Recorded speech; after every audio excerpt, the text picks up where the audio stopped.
இந்தியாவின் முன்னாள் ஜனாதிபதி அப்துல் கலாமின் பயோபிக்கில் நடிக்க ஒப்பந்தமாகியுள்ளார் தனுஷ். இந்தியாவில் எத்தனை ஜனாதிபதிகள் வந்திருந்தாலும், எத்தனை அணு விஞ்ஞானிகள் வந்திருந்தாலும் தனது இடத்தை யாராலும் சமன்படுத்த முடியாத சாதனைக்கு சொந்தக்காரர் அப்துல் கலாம். மண்ணை விட்டு மறைந்த பிறகும் குழந்தைகள், மாணவர்களுக்கு உந்து சக்தியாக திகழ்கிறது கலாமின் வாழ்க்கை முறையும் அவர் விதைத்து சென்ற வார்த்தை முத்துக்களும். அப்படிப்பட்ட மனிதனின் வாழ்க்கை வரலாற்று படத்தை தி காஷ்மீர் ஃபைல்ஸ் படத்தினை தயாரித்த அபிஷேக் அகர்வால் ஆர்ட்ஸ், பூஷன் குமாரின் டி சீரிஸ் நிறுவனங்கள் இணைந்து தயாரிக்க இயக்குனர் ஓம் ராவத் இயக்குகிறார். இந்தியாவின் ஏவுகணை நாயகன் என்று அழைக்கப்படும் கலாமின் பள்ளி காலம் தொடங்கி புகழ்பெற்ற விண்வெளி விஞ்ஞானியாகவும் தொலைநோக்கு பார்வையாளராகவும் இறுதியில் ஜனாதிபதியாகவும் உயர்ந்து மரணித்து வரை கலாம் வாழ்க்கை வரலாற்று கதை எழுதப்பட்டுள்ளது.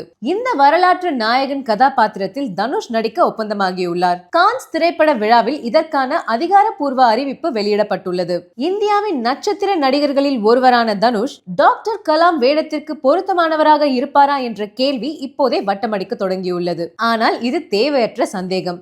ஏனெனில் எந்த கேரக்டராக இருந்தாலும் அதில் 100% தன்னை பொருத்திக் கொள்ளும் அற்புத கலைஞன் தனுஷ். தொழில்நுட்பம் உச்ச நிலையில் இருக்கும் இந்த காலகட்டத்தில் கலாமின் தோற்றத்திற்குள் தனுஷை கொண்டு வருவதென்பது எளிதானதே. நடிப்பை பொறுத்தவரை நிச்சயமாக அப்துல் கலாமாகவே மாறிவிடுவார் என்று உறுதியாகவே சொல்லலாம்.